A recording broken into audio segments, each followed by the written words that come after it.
Dixo Bailey presenta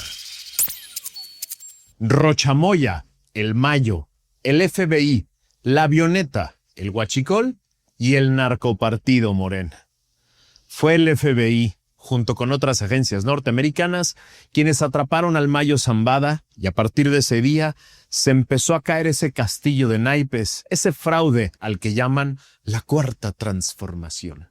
Hoy, la Avioneta se expone en un museo, como burla al narcopartido Morena, que se benefició de todas las maneras que pudo de sus alianzas con el narco.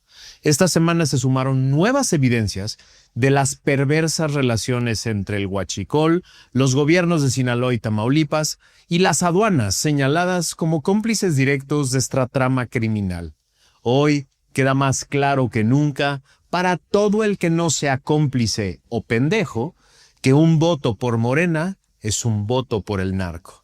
De eso se trata el episodio 495 de Factor Kaiser.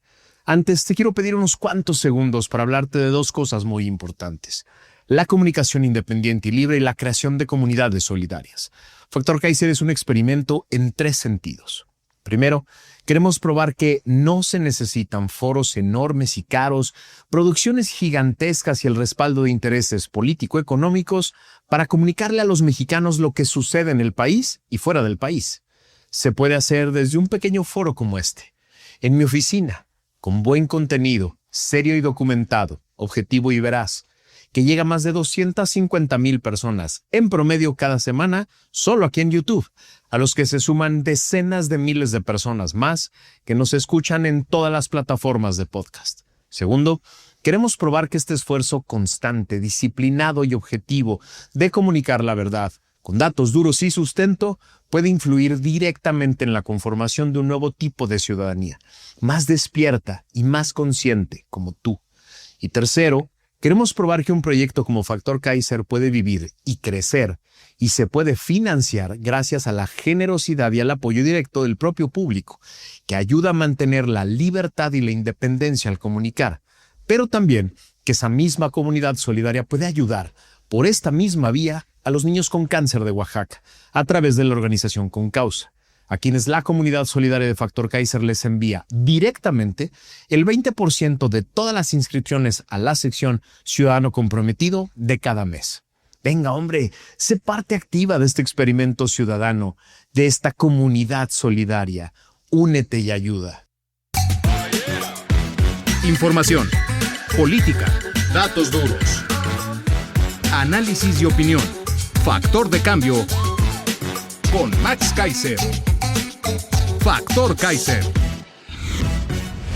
El 25 de julio del 2024 cambió para siempre el sexenio de López Obrador y la forma en la que este sexenio trágico sería recordado. Los últimos meses de su mandato debieron haber sido un infierno, porque ya sabía este pinche farsante corrupto que la farsa de su sexenio quedaría expuesta como la gran mentira que siempre fue. Y todos confirmaríamos que se trataba siempre, desde el principio, de un vulgar y sangriento narcorrégimen. Ese día, el 25 de julio de 2024, el Mayo Zambada fue arrestado cuando llegó en una avioneta al aeropuerto de Santa Teresa, Nuevo México, en compañía de Joaquín Guzmán López, hijo de Joaquín, el Chapo Guzmán. Las autoridades estadounidenses lo detuvieron de inmediato para enfrentar cargos federales por narcotráfico, lavado de dinero y liderazgo de una empresa criminal continuada. Tras su traslado al Distrito Este de Nueva York, fue formalmente acusado en una corte federal de Brooklyn por un amplio abanico de delitos relacionados con una red criminal internacional que, según el gobierno de Estados Unidos, envió miles de toneladas de droga a su territorio y financió actos de violencia en México y en Estados Unidos. Unos meses después, se declaró culpable y dijo que iba a colaborar en todo lo que le pidieran. A partir de ese día, con cara desencajada y visiblemente enojado, el corruptor de Macuspana preguntaba sin cesar qué carajos había pasado y exigía explicaciones al gobierno de Estados Unidos. Hoy, gracias al reportero especializado Luis Kurillaki, sabemos por qué estaba tan enojado y preocupado el corrupto López. Hoy, gracias al reportero especializado Luis Chaparro, que todos conocemos como Luis Kurillaki, sabemos por qué estaba tan enojado y tan preocupado el pinche narcopresidente López. Hoy sabemos que se trató de un operativo del FBI que le quitaba a López a uno de sus más importantes aliados, que además cargaba consigo toneladas de información. El periodista Luis Chaparro, @LuisCurillaqui, publicó en la plataforma informativa Pie de Nota material gráfico sobre la operación especial que concretó el traslado del narcotraficante Ismael El Mayo Zambada desde el estado de Sinaloa hacia Estados Unidos. Las fotografías dejan ver al hijo de Joaquín El Chapo Guzmán, Joaquín Guzmán López, quien habría orquestado el secuestro de quien fuera su padrino y lo trasladó a Estados Unidos.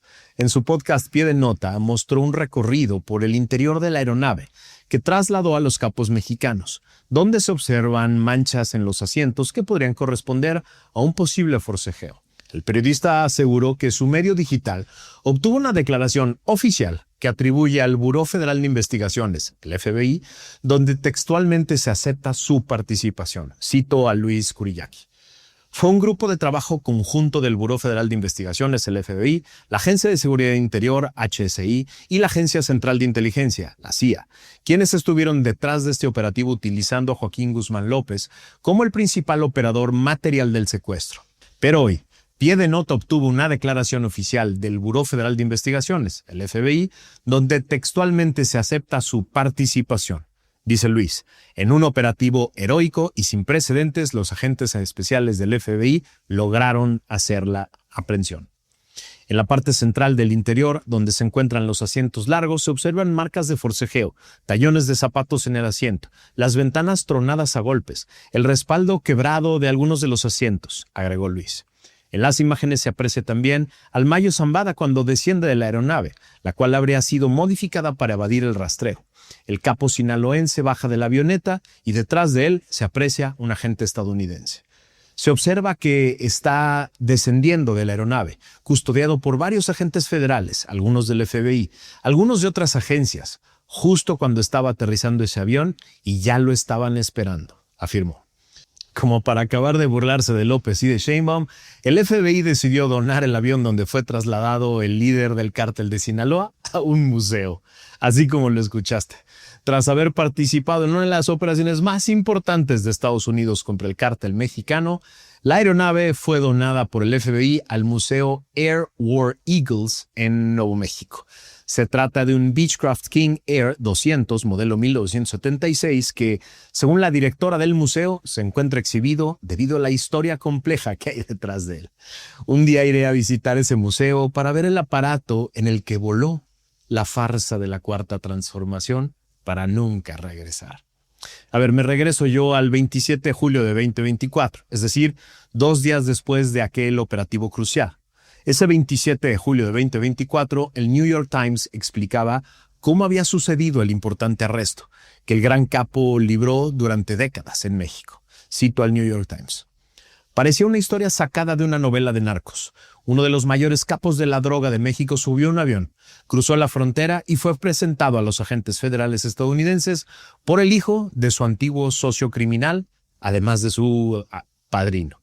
Por improbable que pueda parecer, eso es exactamente lo que parece haber ocurrido el jueves por la noche cuando un Beechcraft King Air turbohélice aterrizó en un pequeño aeropuerto municipal a las afueras del Paso y se bajó uno de los hombres más buscados de México, Ismael Zambada García, uno de los fundadores del famoso cártel de Sinaloa. Zambada García, conocido como El Mayo, durante décadas había eludido la captura de las autoridades mexicanas y estadounidenses, llevando una vida de lujos y sencillez en las montañas de Sinaloa, a pesar de la recompensa de $15 millones que Estados Unidos ofrecía por su captura. Sigo con la cita del New York Times. Pero al final, según las autoridades de dicho país, fue traicionado por un adversario insólito, el hijo de su aliado criminal, Joaquín Guzmán Loera, el infame capo de la droga conocido como el Chapa, quien ahora cumple cadena perpetua en una prisión federal estadounidense. Según las autoridades de Estados Unidos, Joaquín Guzmán López, uno de los hijos del Chapo, engañó a Zambada García para que se subiera al avión diciéndole que iban a haber propiedades inmobiliarias en el norte de México. El anciano no tenía ni idea de que en realidad se dirigía a Texas, donde caería en manos de agentes estadounidenses que le seguían los pasos desde hacía tiempo. Sigo con la cita. La dramática detención transfronteriza se produjo después de años de contactos discretos entre Guzmán López y un pequeño grupo de agentes de fuerzas de seguridad del FBI y del Departamento de Seguridad Nacional, que lo habían perseguido tenazmente a él, a sus 3 hermanos y a Zambada García, tras la histórica condena de Guzmán Loera por conspiración de narcotráfico hace 5 años. Sigo con la cita del New York Times.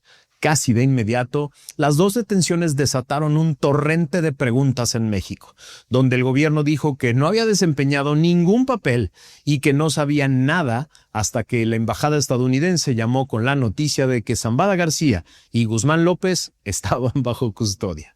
Al engañar a Zambada García para que se subiera al avión, Guzmán López ofreció a los estadounidenses la recompensa que habían buscado desde hace tiempo.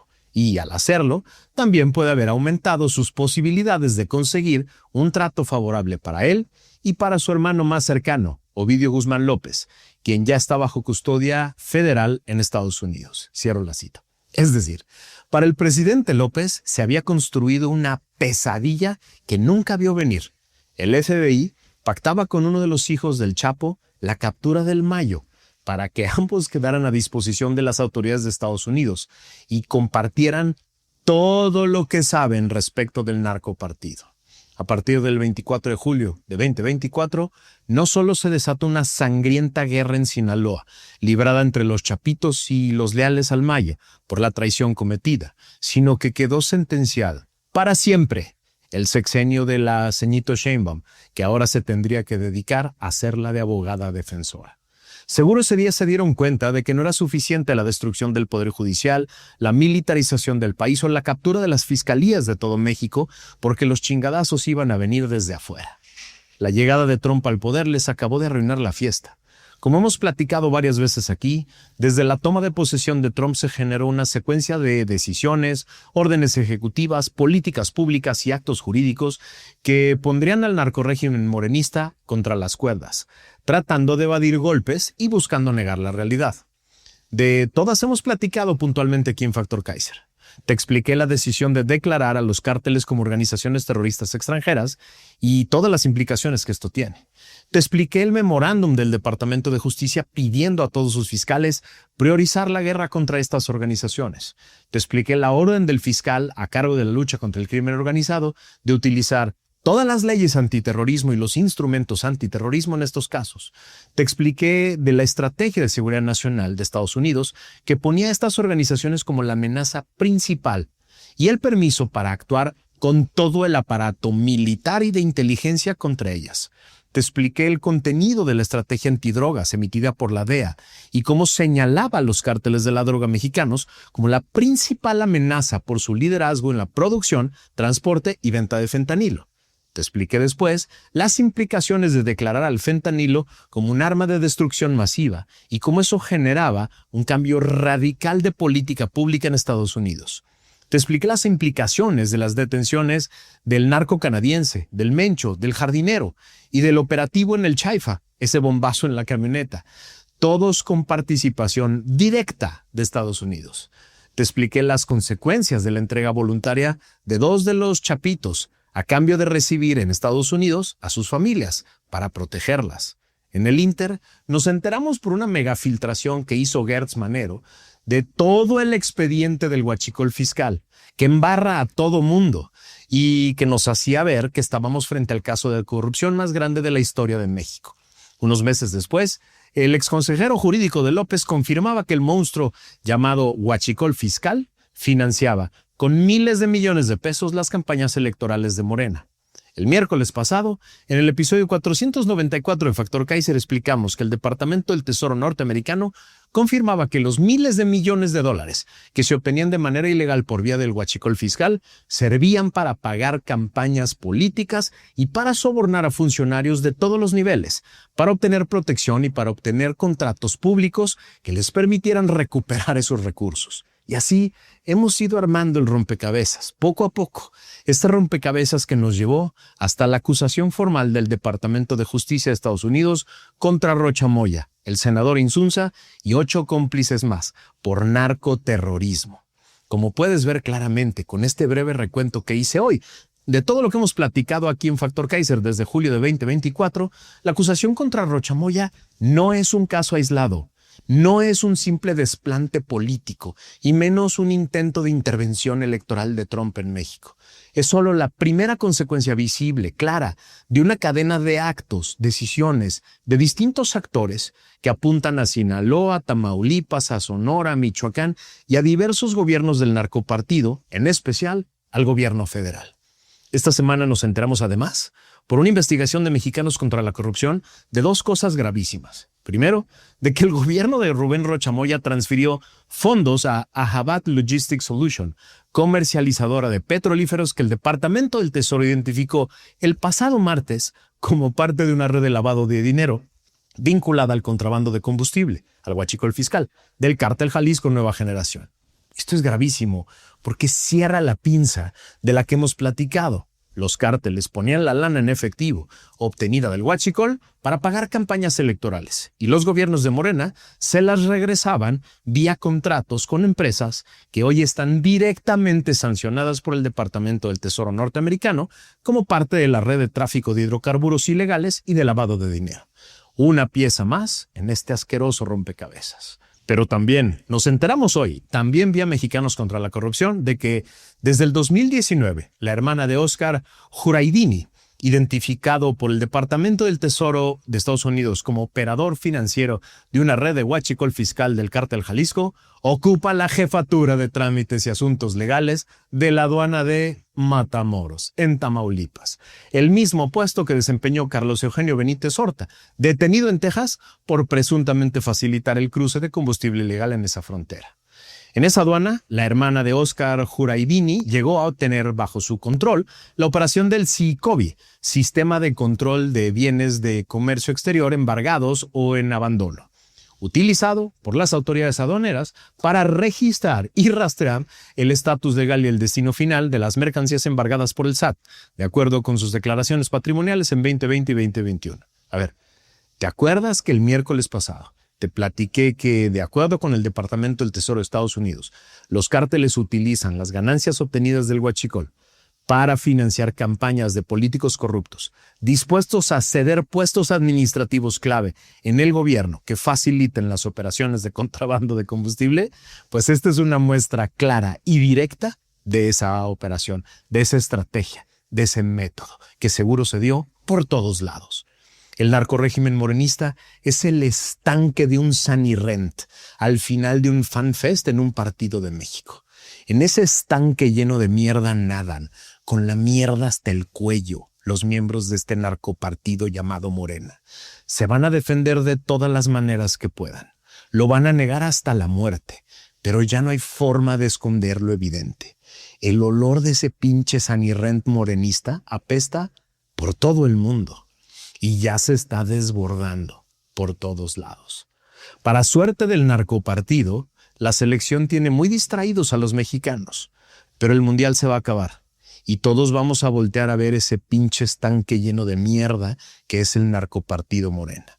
En la Resistencia Ciudadanos Útiles y Felices vamos a apoyar con todo a la selección, pero no vamos a olvidar, ni por un segundo, todo lo que tenemos que señalar, exigir y denunciar apenas se acabe este torneo de fútbol.